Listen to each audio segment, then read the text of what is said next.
तो हमारे सूत्र समाप्त हुए और हम लोग कुछ इस पर आधारित जो बिल्कुल बेसिक से सवाल हैं उन्हें सीखने का प्रयास या उन्हें हम देखने का प्रयास करेंगे, जिनके माध्यम से किताब के प्रश्नों को हम आसान तरीके से हल कर सके। मान लीजिए आपके पास राम एक व्यक्ति है, राम एक किताब को 400 रुपए में खरीदता है, 400 रुपए में खरीदता है और 500 रुपए में बेच देता है, 500 रुपए में बेच देता है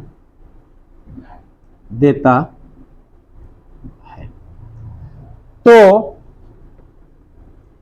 हानि या लाभ की गणना कीजिए। एक बार देखिए, कहा प्रश्न क्या कह रहा है, राम एक किताब को 400 में खरीदता है और 500 रुपए में बेच देता है, हमें लाभ होगा या हानि होगी? तो इसे हम लोकल भाषा में समझते हैं। खरीदा गया मूल्य क्रय मूल्य कहलाता है, बेचा गया मूल्य विक्रय मूल्य कहलाता है, और जो हमें लाभ होता है तो हम कह सकते हैं लोकल भाषा में उसे मुनाफा जो होता है वो लाभ कहलाता है, और जो घाटा होता है उसे हम हानि कहते हैं। उसी प्रकार से अगर हम किसी वस्तु को या किसी किताब को कम में खरीद कर ज्यादा में बेचेंगे तो निश्चित है हमें लाभ होगा, और ज्यादा में खरीद कर कम में अगर बेचेंगे तो निश्चित है मुझे हानि होगी। तो हम देखेंगे राम ने जो किताब खरीदी है वो कितने में खरीदी बेटा? 400 रुपए में, और बेचा उसको कितने में है? 500 रुपए में। तो निश्चित ये है कि इसमें उसको लाभ होगा। तो लाभ का हम फार्मूला लगा देंगे। लाभ बराबर होता क्या है? विक्रय मूल्य माइनस क्रय मूल्य। क्या होता है बेटा? विक्रय मूल्य माइनस क्रय मूल्य। और विक्रय मूल्य का मतलब बेचा गया मूल्य, एसपी सेलिंग प्राइस। तो बेटा कितने में बेचा गया?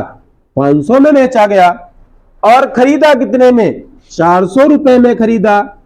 तो अगर हम 500 से हम 400 को घटाएंगे तो 0 से 0 आ जाएगा, फिर 0 से 0, और 5 से 4 गए 1। तो इस प्रकार इस प्रश्न का उत्तर हमें लाभ प्राप्त होगा। कितने रुपए का लाभ? 100 रुपए का लाभ। कुछ ऐसे ही आधारित प्रश्न हो सकते हैं, होंगे।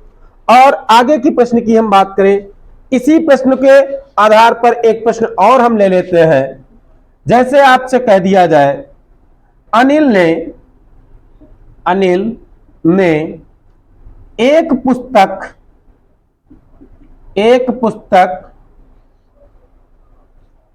360 में खरीदी और 300 रुपए में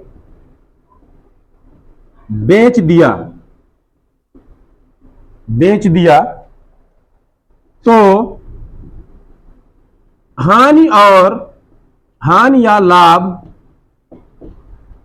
की गणना कीजिए।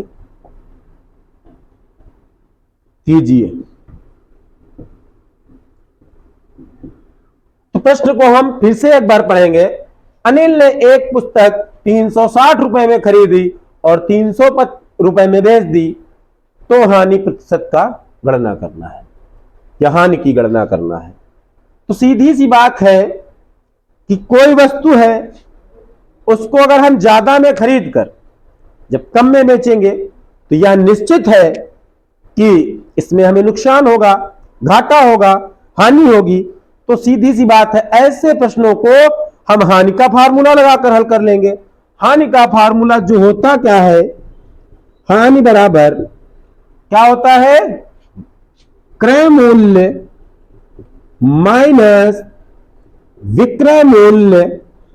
मतलब यह है कि जब हमें घाटा ज्ञात करना होगा तो हम खरीदे गए मूल्य से बेचे गए मूल्य को घटा देंगे और हमें हानि प्राप्त हो जाएगी।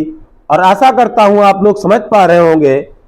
तो सबसे पहले खरीदा गया मूल्य कितना है? खरीदा था पुस्तक को 360 रुपए में और बेच कितने में दिया? 300 रुपए में बेच दिया। तो हानि कितनी हुई? हानि कितनी हुई? इसको घटा दो तो आ जाएगा 60 रुपए की हानि हुई। कितने रुपए की?